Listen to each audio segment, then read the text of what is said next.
Welcome to another episode of Exploring Possibilities. Today, we connect with Indigenous wisdom and healing for these transitional times on Earth. Welcome to another episode of Exploring Possibilities. Each show, we facilitate quantum shifts in consciousness, and it's an exciting thing to be a part of. I'm Cheryl Sitz, coming to you from the studio, along with show creator, producer Mario Rosales. We so much appreciate the time that you spend with us in each show, and we hope that you walk away with some real value and some things to think about. Let us know what you think. You can do that at journeyofpossibilities.com, and we also welcome your financial support at journeyofpossibilities.com/support. That keeps the show alive. And Patricia McCabe, Woman Stands Shining, is going to be joining us today. Pat McCabe is a Dene or Navajo mother, grandmother, activist, artist, writer, ceremonial leader, and international speaker. Pat uses her voice and artwork to bring both individual and collective healing and peace. She draws upon the indigenous sciences of thriving life to reframe questions about sustainability and balance. Helping us reconcile the masculine and feminine, she creates a new narrative for the sacred masculine. And she addresses the archetypal wounding from misunderstandings and abuse of technology through prayer, ceremony, and science. This is a busy woman. You can find her online at patmccabe.net. Thank you, Pat, for joining us today. Thank you so much for having me. Very exciting. It is such an honor to be able to be in conversation with you. And I forgot to mention that the video of this conversation is on my YouTube channel at youtube.com/Cheryl Sitz. And we'll have the audio in all the normal places. So you can join us wherever you want. Pat, I learned of you through the Houston Ions group when you did a presentation for them. And I went out and started digging up your videos. And you are a woman with a lot to share at a really important time. Thank you for being Woman Stands Shining right now. Thank you. It actually is a really exciting time to come into my elder womanhoodship years. To feel like I'm firing on all cylinders and feeling like I'm using every bit of my skill set and doing exactly what I came here to do. So I can't ask for better than that, right? Yeah. And and it's just obvious to me that you're a woman who's done her inner work too, if you will, pardon the expression. I don't know how else to say that, but you have plenty of things that you could be fired up about, and you seem to have channeled all of that into a really positive, active direction. Instead of being angry and rebellious, you might be angry, but you channel that in a positive way. I don't know if I'm making sense. Thank you. Well, I have done a lot of work, and I've had the opportunities to be shown a lot of different methodologies, which I'm very grateful for, including our own ceremonies. Native ceremonies, right? And I think, well, I say we're a traumatized species at this point, and so yeah, there's some work to be done in order for us to even begin to approach what's taking place at this time. Yeah. So what is, of all the things you touch on, a lot of topics, the masculine and feminine and reconciling that in our world, sustainability, those are all hot buttons right now. How do you even prioritize what is the most important message for today? It's a little tricky. And this is my third conversation today. So I'm trying to, sometimes I feel like I'm repeating myself, but sometimes I have the thing that I'm really focused on. So I'll just say, that, well, masculine and feminine healing is always high priority for me, but I've been thinking a lot about sacred masculine and maybe not coincidentally also money. Those are my hot topics at the moment. And we've talked a little about the masculine and the feminine on different shows, but possibly what does the sacred masculine mean to you? And then obviously, how does that tie into money in your perspective? All right, here we go. Let's just jump right in. Well, so interestingly, I have to kind of back up and say that, I was shown, and for those of you who may be listening and can't see, I'm holding up a medicine wheel here, and it's a Lakota one, so it has the 4 colors Lakota generally refer to: black, red, yellow, and white. you know, this teaching is sort of endless. I know I'll never come to the end of the teaching of this symbol. But part of it for me was to consider that every single species, every single species of life, every being gets to have a seat on this sacred hoop of life, is one of the ways we look at it, right? And including human beings. And if every member upholds their part of that sacred hoop, then the hoop functions well.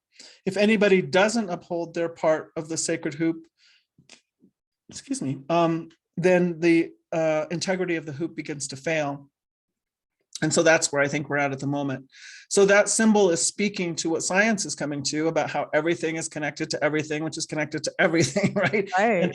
And Thich Nhat Hanh has this fabulous word he gives us in English, a very indigenous word in English. He calls us interbeing. And so that's definitely very present in both of my cultures. I was born by blood, I'm Dene, and I was adopted into the Lakota spiritual way of life.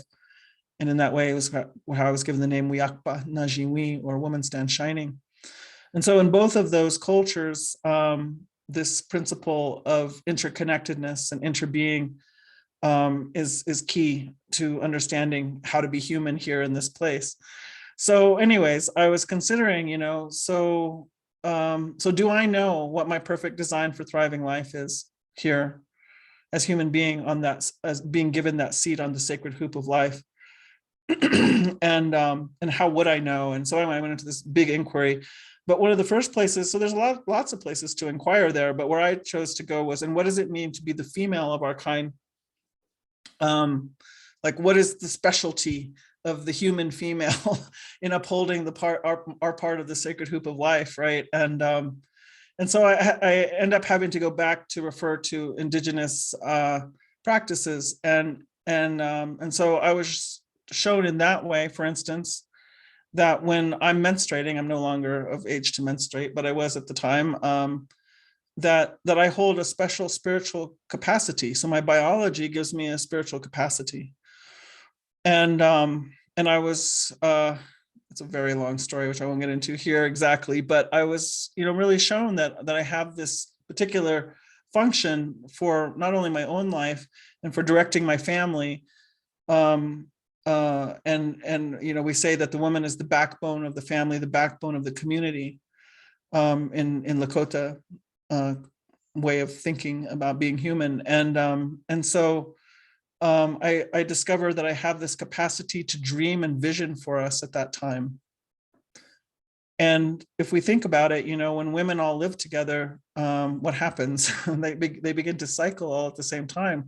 So this is some kind of mysterious phenomenon, right? That we, in modern world culture, we just ignore it, like, whatever, you know, so what? But it's like, no, I don't think so. I think we need to back up there and say, why does that happen? What is the function of that? That's kind of amazing, isn't it? It is. And so I think that women are to take some time out every month and to dream and vision for the people, honestly. And we have the capacity, and I have experienced this very directly, have the capacity to receive direct instruction from the Mother Earth. And I think we could stand to use a little bit of that probably right now, you know. So I am heading towards the sacred masculine here, but I have to explain a little bit about how I got there, because the interesting part about it is, no matter how I think of myself sexually or in partnering or whatever, I feel like there is a functional polarity that goes on between masculine and feminine that we see everywhere on this earth, right? And so I found that as I began to redefine myself in terms of thinking about what is my capacity as the female of our kind. And I'm not using what I call modern world paradigm lens. I'm not using the power over paradigm lens to examine this. This is an inquiry in my prayer and in my ceremony to ask.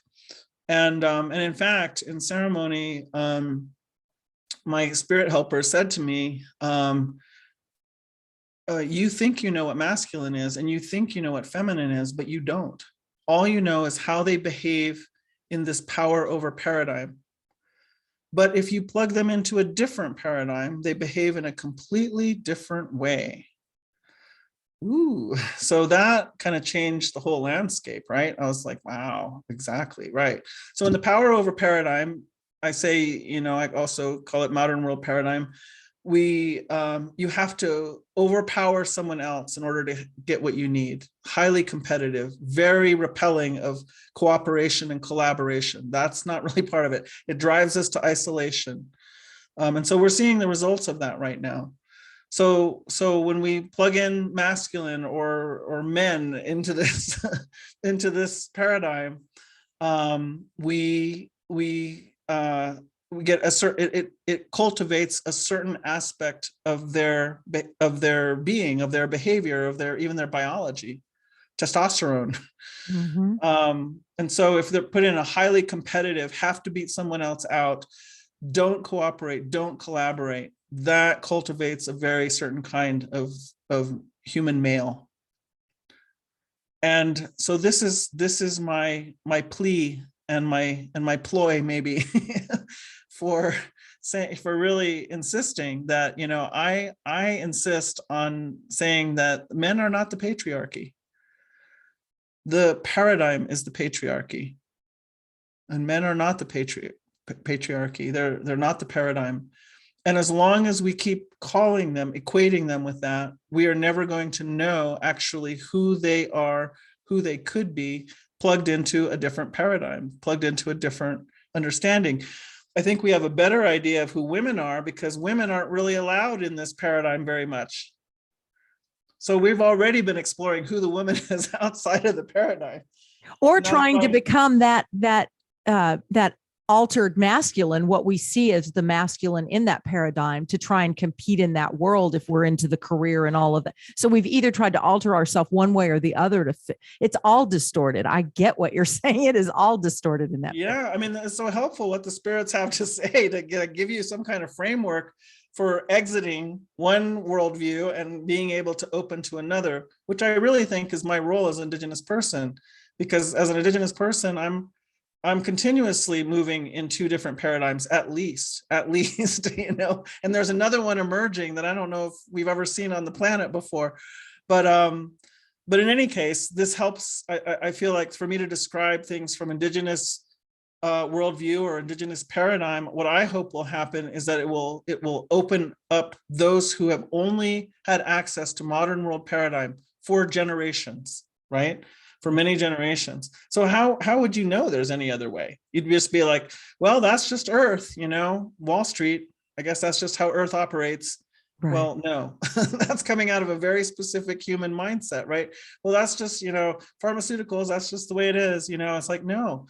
So I'm trying to shake that up, and my spirit guides tell me, have been very adamant with me. They say, you humanity, and they're kind of pointing the finger. You can't see me, but some of you will see the video. Well, they're pointing this finger. They're saying, you guys can have it any way you want it. Do you know that? You guys can have it any way you want it. And right now you're saying you want it like this, but don't forget, you could have it any way you want it. You can choose. You get to choose here. This is free will construct. So I love this meme. It kind of points to this. It says something like, you can have it any way you want it. And right now we're choosing white supremacy and credit scores. There's the money. I just have to laugh because I'm like, of all the possibilities here in paradise of this glorious Earth in the cosmos under this holy star, we're going to choose white supremacy and credit scores. It's ludicrous. So anyway, to try to get to the sacred masculine aspect, so then I guess the main thing that I want to say to the world, there's a whole spiel I have about sacred masculine, but the main thing that I would want to say about it right here, right now, is I think this is the greatest untapped resource that humanity holds at the moment, because we don't have any experience of the sacred masculine. We don't even know who the sacred masculine is, really. They've been hidden. They've been hidden in this paradigm. They've been hidden in this, men behaving badly in a terrible paradigm. But that's not who men are. So I want to know, and I'm asking, and I'm praying a lot about this in ceremony. Who are these guys? And what does it mean for them, for us to fully welcome. And we don't even hardly welcome men in the world right now because they're so associated with this paradigm. We're like, bad, bad, bad. And they're just like cringing, and they got nowhere to go. They got nowhere to stand. Half of our species is just like in total shutdown, confusion, and not so funny, suicidal. Absolutely going into suicidal mode. So I'm saying, no, no, no, no, no, no, no. I welcome you. I welcome you. We need you. I know I need you. I know that from my own ceremonial life, how much I need you, and how much I need you to be whole, how much I need you to be in your joy and in your full capacity. And it's not you, it's the paradigm. The paradigm was breaking down your great-grandfather. It looked like it was kind of working maybe a few generations ago, but we're seeing the final results. We got 26 billionaires owning 50% of the wealth on the planet, is some statistic I heard. You'll have to go research that, but that sounds about right from what I'm seeing, right? Something to that effect. 26 people on the planet. It's like, what? So we see the end results of this game of the power over paradigm. It's a mess. So and you wonder why you're so busy giving talks all day, every day. Look, I know. Like, powerful message. Listen. Yeah. And as you say, we could create anything here. We could have any way we want it. And this is what we've created to this point. And unfortunately, all of us, even if we all had spontaneous awakening and said we want a different thing, it's going to take some shifting to turn this thing around. Yes, we and it's going to take some letting go of certain tenets. So as I sort of somewhat segueing here into money, so for instance, this is something that's been gripping my imagination. It occurs to me that if we think we have to fulfill every single legal agreement that exists on the planet right now, we're doomed. There is not enough earth to go around to fulfill every single legal agreement on the planet. There is not enough ecosystem. A lot of our legal agreements are insisting, as I'm sitting here in suburbia at my mom's house in Albuquerque, New Mexico, every single house has to have its own ecosystem. Yes. Like its entire own ecosystem. and then the next one and the next one. Well, the earth isn't designed for that kind of extravagance or maybe that kind of community from us, right? Because it's a highly isolated. I always imagine my mom's neighbors, they're like in their house secretly like sweating out their mortgages, sweating bullets, and then they come out and wave, how's it going? It's going great, have a nice day, good to see you, trees are looking good. And we go back into our house and sweat out the mortgage some more. Like, how am I going to make this work? Because none of this is working and I must be doing it wrong. It's like, no, it's not you. This paradigm is completely rigged. Nobody's going to win in it, not even the guys at the very tippy top. That's right. Because when they finally win all the marbles, they're on a desolated planet. Yes. Nobody's going to win there. It's a trick. It's a trick.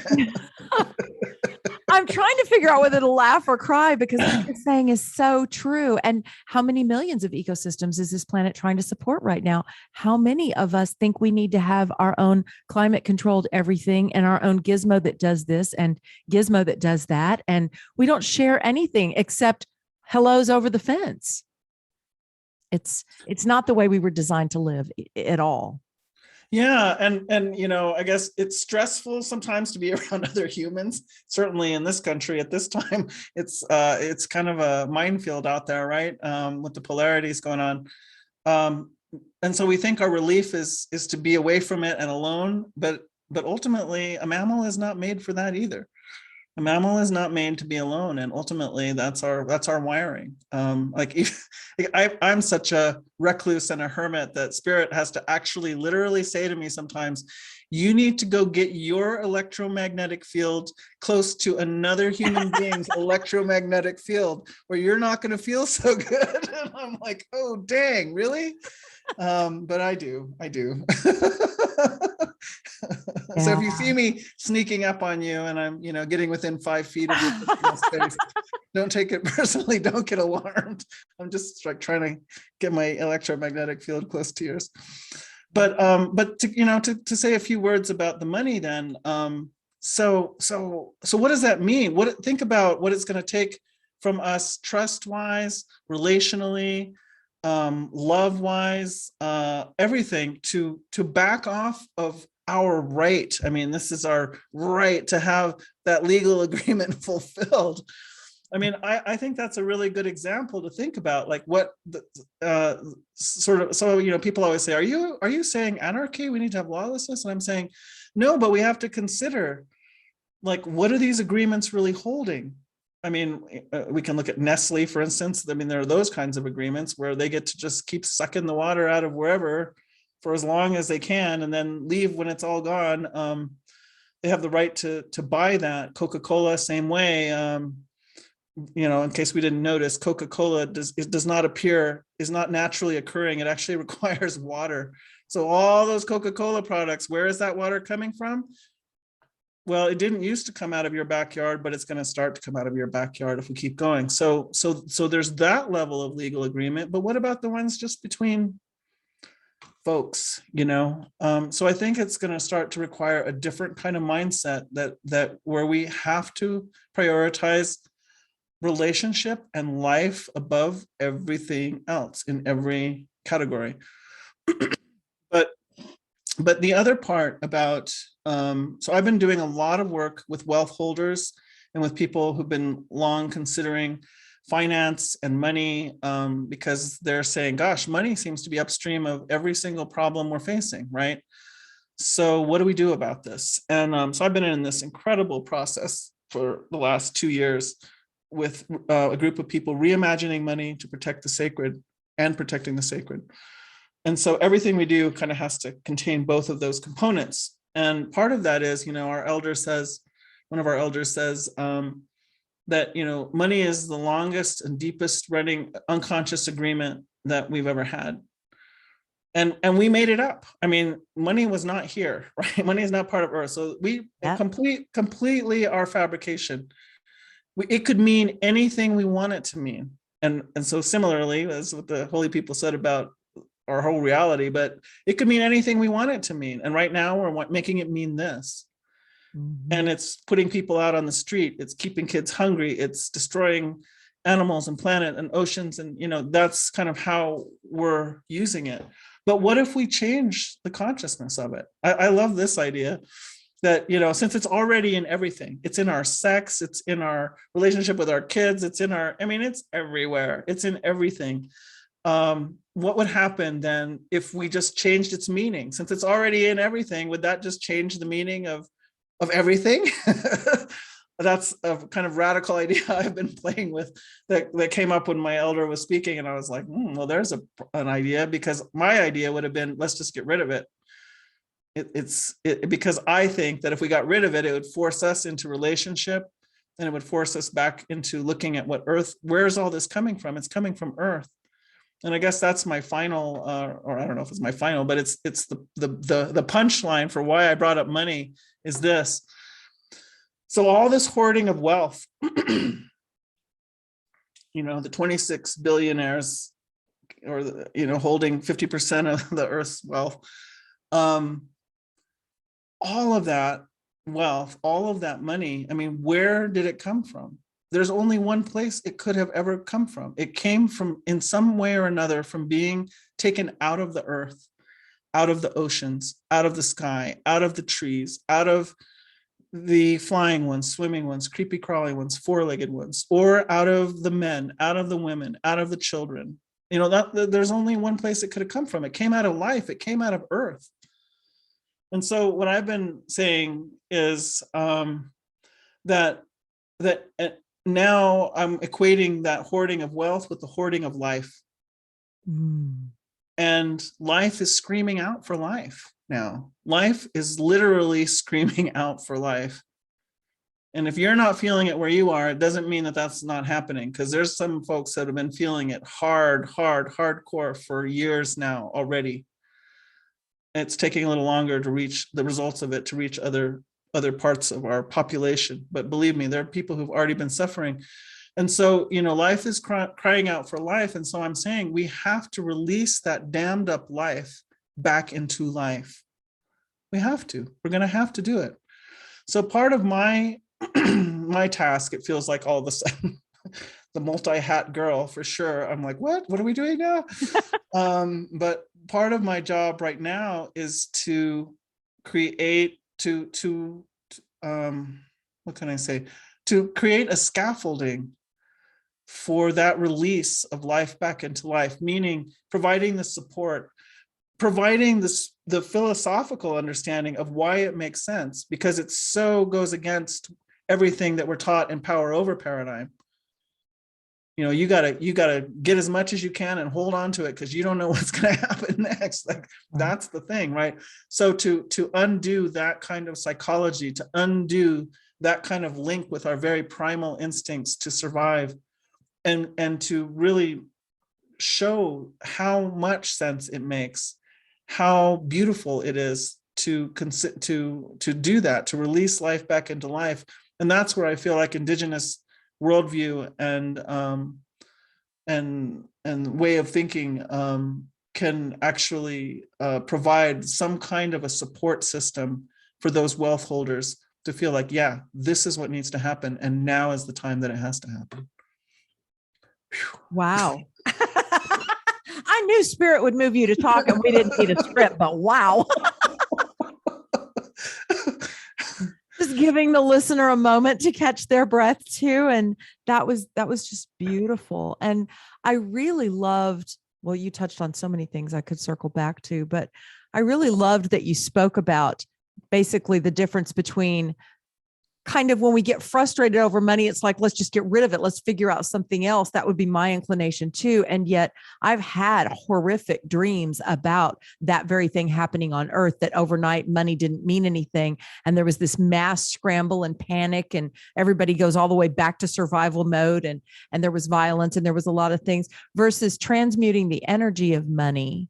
Maybe some combination of the two, that we begin to move away from obviously this power over paradigm and find new ways to sustain ourselves outside of the paradigm of money, while simultaneously transmuting the energy of money where it is, so that can be helping with that shift, right? Is that kind of where you were feeling that would go? And I feel like that is the very question being brought up in the world by those who are sorry, I'm looking up something here because I may want to quote it. For those who have been considering money, so my elder brings up this word, these words, fiat currency, and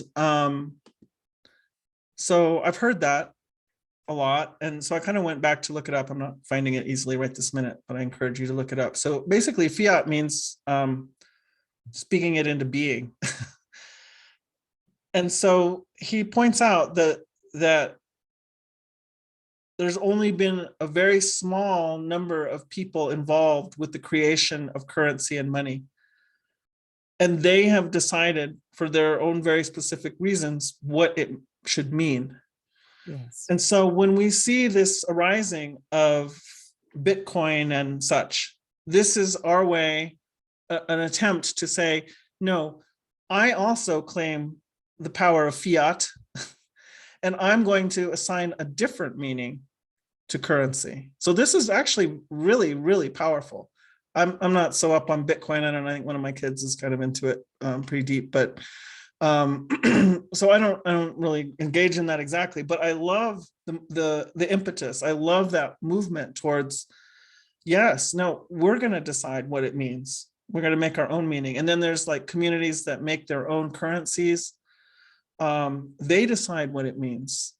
And so this is a beginning. And I love that my elder says, so right now we are needing, sort of like we need the crutch of the actual money to begin to reimagine how we would do things. But eventually we could take it out of the equation and just do it without any money involved. But for now, okay, let's go ahead and use money and reimagine money. He's always blowing my mind. I'm always just like, what? And but it's really beautiful. But in his view, money has a way of is a possibility for making manifest a future. So he used to say, there's a future, we're preparing for a future. Lately, he's been saying, this person I'm talking about, by the way, is Orland Bishop. So you can look him up too. Mind blowing all the time. But anyway, but he's saying, now he's saying the future is already here. Actually, it's all around us, which actually goes along with what my spirit guides have said a long time ago. They said, if all times are happening at the same time, what is possible? And I'm just like, I don't know, but it sounds like pretty much anything. So he's speaking in that same way. He's saying the future is already all around us, but we don't have, what's the word he uses? We don't have the grammar to receive it, to perceive it. So this is what we're in the process of, is developing a grammar that is receiving this future. And in his view, money plays a role in some kind of radical release, I guess you could say, of consciousness. And so it has been being used against us maybe, but it sounds like there's a way that we can pull the Tai Chi move and and flip it and have its power and its momentum actually end up working with us and for us. So that's a very fascinating idea that I'm still working with. It's been a great teacher in manifesting, and I can see how it's been helpful for us, and I can see that we're reaching hopefully an end of the need for that in our evolutionary journey, and we can move on to something better. I also loved back earlier when you talk about women and menstrual cycles and how we sync up and how we really don't pay any attention to that anymore. And I mean, I've been a career woman, and I noticed it happened in the offices, pretty soon after you work together for a while, everybody's got it at the same time. But it's that pushing through it and taking whatever we have to take to get rid of the cramps and going on. I mean, so little attention is paid to the menstrual cycle. I've heard of the red tents, and I know that Native American women used to gather and take care of one another during that time of the month. Can you speak more to how possibly women can begin to reconnect more deeply with our true feminine aspect at whatever stage of life we are in the cycles and rhythms of our body to get that wisdom in a stronger way? I will, but just keep in mind that I can talk anywhere from a day to 4 days on this subject. So it's a pretty long subject, but maybe the highlights. Yeah. So briefly in the history of the world, there is again, now I know why the elders always talk so long, because it's hard to know where a story begins. The older you get, it's hard to know where the story begins. Yes.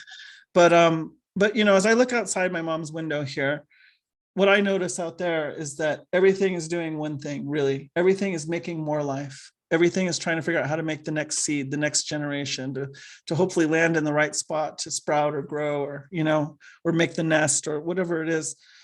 And so my conclusion is that the plan here on this earth is, the plan is life. The plan is life. That's it. It's pretty straightforward, although we have completely forgotten about it and been running and making human creation without placing life at the center, without acknowledging that the whole plan here is life for, I don't know, at least 5,000 years in economics and governance and education and medicine, health. And so I bring that up because that's the starting place for me, is like, okay, so if the plan here is life, and I'm asking myself as the female of our kind, what is my perfect design for thriving life here? I should notice then that this womb, which is where life will begin for our species, to be able to continue to uphold our part of this sacred hoop of life, it's going to begin here in my womb. And if the circumstances are right, that will happen. If it's not time for whatever reasons, then what happens is that interior of my womb stops. It flushes out all the preparation it made for that life to come. And that's what that material is. So what I was told, and I love this, is that is the dismantling of the sacred altar of life. That's what's happening there. Now, if the whole plan on the whole place we're in is life, that's a significant thing. That's a significant occurrence, a moment. And this is why I argue with folks who are trying to tell me gender is only a human and cultural construct. It doesn't really exist. I'm like, I'm not sure how we defend that in the face of there are some people who menstruate and some people don't. And there are women who don't menstruate for a variety of different reasons, including, as you were pointing out, the inconvenience of it. Women are taking pills to not have to have it even anymore, right? And sometimes that's for medical reasons, understood. But sometimes it's just a matter of the power over paradigm's got no use for it. And it's a little bit of a hassle. And so I want to bring us back to this really deep meaning of what this is. And so I was told that that material is very sacred and that I shouldn't see myself as being unclean at that time. And in fact, I was talking with one woman from an indigenous woman from Mexico. She says that their stories say a long time ago, the women used to walk without undergarments at that time, and they would bleed on the earth as offering to the earth. And the men would sometimes follow and actually touch that blood on the earth and bless themselves with it. So we are pretty far away from that kind of reverence. But that has been at other times for humanity in recognition of what's taking place there. So, for me, you're talking about going to work. When I first began to acknowledge that something was taking place here. So I have the opportunity at that time actually to make one of the highest offerings that human beings can make, which is the beginning of life to this Mother Earth. So there have been societies, I'm sure, worldwide throughout time of women making that offering directly to the earth, right? And I know a lot of young women around me who make it that practice, even in an urban setting, or even with their houseplants, or in any way they can. And so we think about that, and then we say that that gateway between heaven and earth, biology calls it the cervix, opens at that time. And that actually creates a gateway for receiving. So at the same time as I can release and give one of the highest offerings that a human being can give to the Mother Earth, which is the beginning of life. Maybe the other highest offering is our body when we die. Right now, we're withholding both of these from the Mother Earth because of our societal norms and modern world paradigm. But we're giving that. And so also with that opening, there's an opportunity to receive from her. So there's this really profound reciprocal exchange that takes place. So even if I'm not in a position or a little squeamish or whatever about bleeding on the earth, even if my intention is to acknowledge what's happening and to send energetically that offering to Mother Earth, I can then open to receive her guidance and instruction and dreams. And so as I began to make that a practice of mine on a regular basis every month, my whole world changed, to the point of when I went to my next job interview, after I really was having that become very deep, I told them, I'm not going to be here 4 days out of the month, and you will not be sorry. You will be very glad for me taking those 4 days out of the month, because what comes through and what's going to help our work will be worth it. And they hired me. So it began to change how I move in the world, to really go deep into that practice. The world was no longer containing me in a certain channel. I was breaking the channel out and becoming this woman who talks a mile a minute.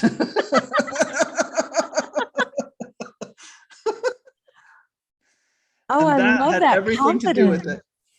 I love that confidence. And that's how we change the world. Each of us speaking our truth and becoming more every day of who we are internally guided to be, instead of what this is externally trying to create us to be. That's how the shift happens. I love that. I'm going to agree that I think that that's a large part. I had this young person ask me the $1 million questions, right? Is it too late, and what should we be doing? I'm like, let's just get to the point, okay? And so I kind of had to just pray for a moment, because here I am talking to this young person. I'm like, what in the world do I say to this? And so the answers that came immediately, they were like somatic, or divine or something, and the first answer was, all possibilities are humming in the air, even now. And the answer to the second question was, what should we be doing? We should be cultivating radical self-love and radical self-trust, because we have, understandably been trained, like our attention has been trained towards all of our human systems. You go to elementary school, you go to junior high, you go to high school, there's a whole culture around that whole thing. There's even our health, everything, and so all of our identity has been very linked to these human systems that I mentioned, that have been running for at least 5,000 years or more. And they're going to fall. They cannot continue, or we're going to perish before them.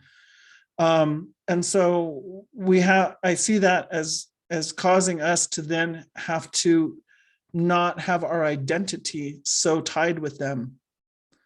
Yes. If we're going to live, we can't have our identities tied to dying systems, or systems of death, really, we could call them.